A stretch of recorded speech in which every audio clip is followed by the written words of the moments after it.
Continuons notre série à la française. On va on va vous expliquer comment investir aux États-Unis si vous êtes un citoyen français ou canadien sur ce qu'on appelle ici le visa de traité E2, comme on connaît c'est E2 en anglais. Et c'est un visa qui n'est pas pour tous les pays. La France, si vous êtes français et si vous êtes canadien, il y a d'autres pays sur la liste, mais je ne vais pas euh, vous dire pour tous les pays parce qu'il y a d'autres moyens aussi pour investir aux États-Unis, mais c'est plus pour les Français, les gens de l'Égypte, du Pakistan et du Canada qui peuvent bénéficier de ce visa. Donc, on va couvrir un petit peu les éléments du visa E2. Et excusez-moi aussi pour mon accent, ça fait longtemps que je ne parle pas trop français, mais je vais essayer de mon mieux pour vous expliquer ce que c'est qu'un visa E2. Mon nom est Charles Raleigh, je suis le président et l'avocat principal du groupe Charles Law Group qui est établi aux États-Unis, en Californie. Et on a deux bureaux, un est à Newark, Fremont, en Californie, et l'autre à San Francisco, Californie.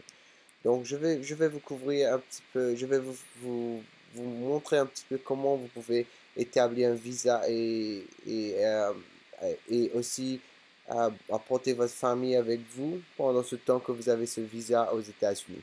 On va commencer par qu'est-ce qu'un visa E2? Quelqu'un peut acquérir un visa E2 si la personne va entrer aux États-Unis pour investir dans une entreprise commerciale continuelle. Notez que le E2, c'est pas la même chose que comme on appelle le EB5, EB5 et immigrant. Le EB5, ce qui se passe, c'est que vous pouvez investir 1 million ou 500 000 dollars et vous pouvez établir une carte verte, comme on appelle, un résident permanent. Mais ici, on va couvrir le E2, que l'investissement est beaucoup euh, plus bas, mais seulement qui ne vous donne pas actuellement une carte verte. Il ne vous donne pas une résidence permanente, c'est juste un visa pour travailler, pas travailler, mais investir aux États-Unis et travailler dans votre entreprise. Donc, comment se qualifier dans le cadre du visa E2? Pour être admissible, l'investisseur doit établir ce qui suit. L'individu est ressortissant d'un pays signataire du traité.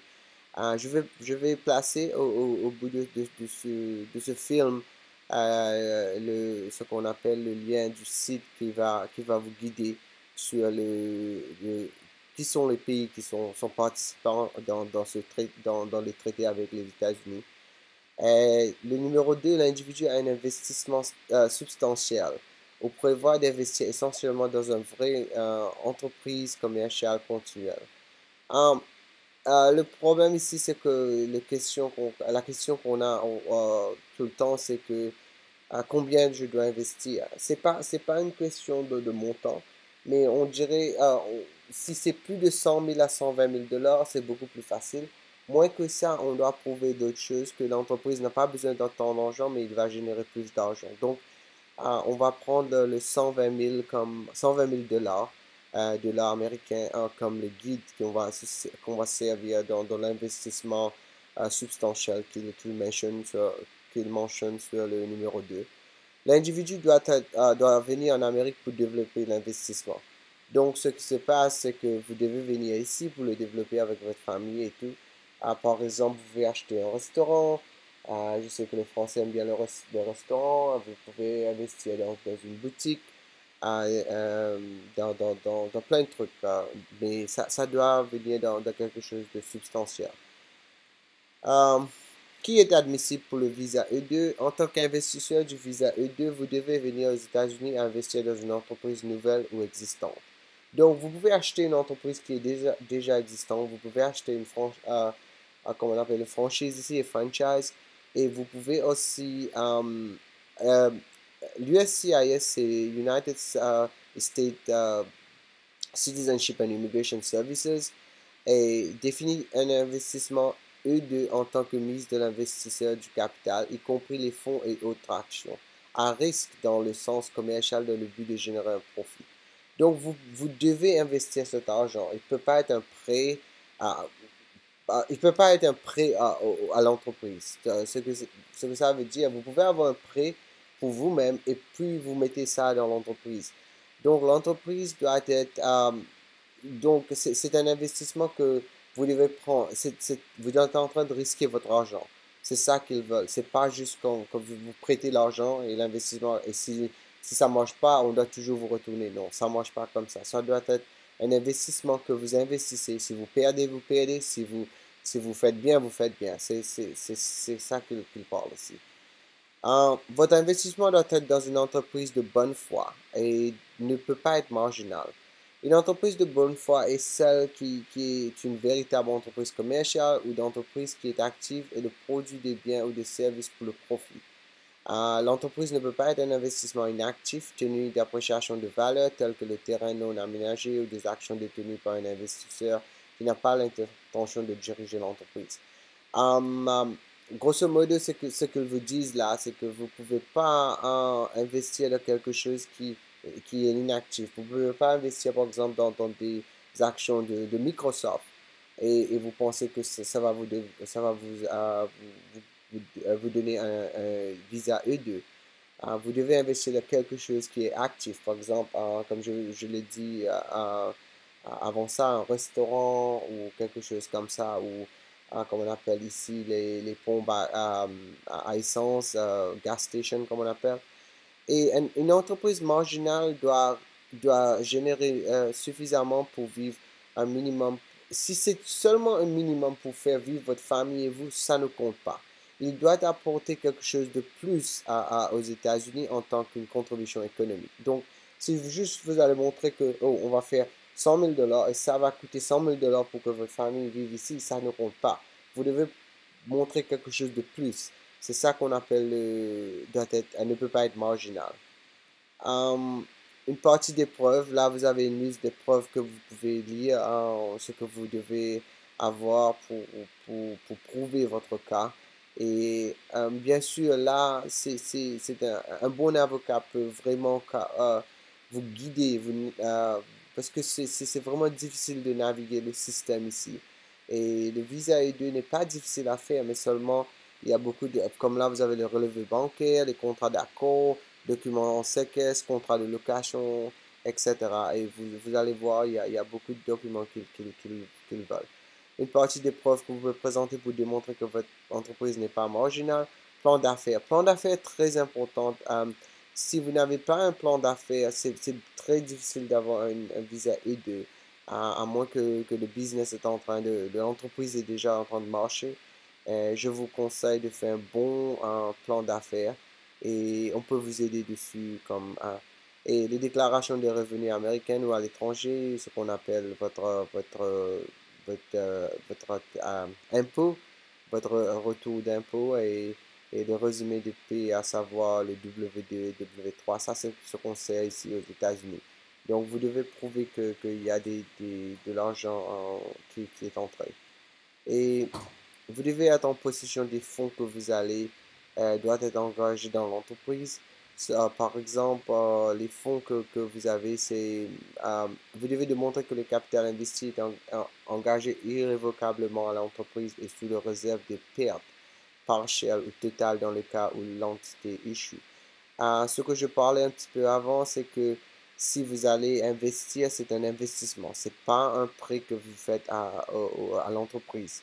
Donc, si vous perdez, vous perdez. Si vous devez risquer le capital ici. Donc, c'est ça qu'ils parlent et c'est ça qu'ils veulent que vous prouvez. Et c'est une preuve pour ça. Vous devez montrer des chèques, les termes de contrat, liste détaillée des produits et matériaux achetés pour le démarrage, documents de séquestre. C'est bien important les documents de séquestre. Ce qu'on parle ici, ce qu'aux États-Unis on appelle l'escrow. Euh, Ils veulent savoir que l'argent va être utilisé et sera disposé pour la marche de l'entreprise. Donc, c'est très important pour vous de prouver ça, et le business plan, comme on appelle, est très important dans ce domaine-là. Et bien sûr, plus de preuves, vous pouvez montrer l'achat des actions, analyse d'évaluation des actions, contrat d'achat des actions, les minutes des réunions, certificat des actions, les formes correspondantes des paiements pour les actions, etc. Et vous devez être en mesure de fournir les sources de votre financement. Très important, mesdames et messieurs, si vous n'arrivez pas à expliquer où vous avez pu avoir cet argent, et si cet argent a été obtenu d'un moyen illégal, ils ne vont pas accepter votre application. On a fait un cas où quelqu'un ne pouvait pas prouver 1000 $ dans tous les investissements qu'il y avait.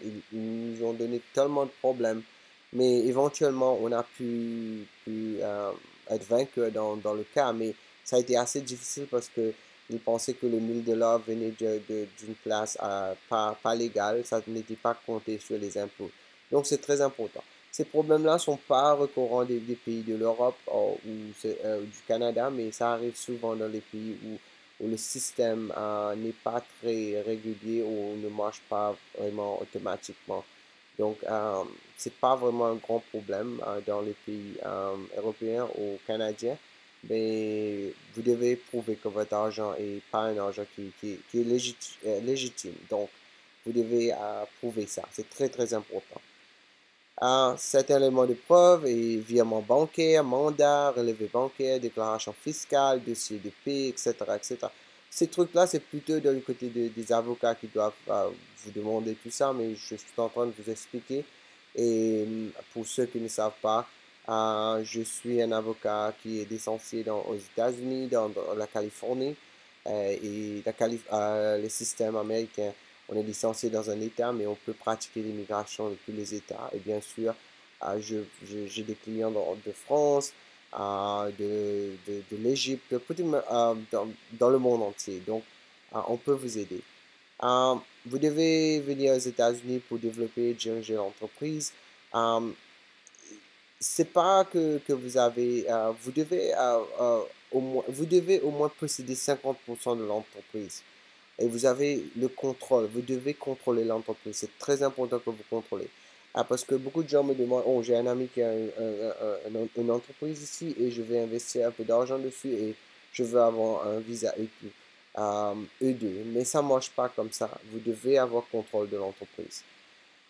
Certaines preuves pour prouver ça. Vous avez des tables de capitalisation. Stock ici, on n'a pas corrigé dessus, ça veut dire les actions, le term sheet comme on appelle, le protocole d'entente, règlement, etc., etc. Donc, essayez d'avoir tout ça.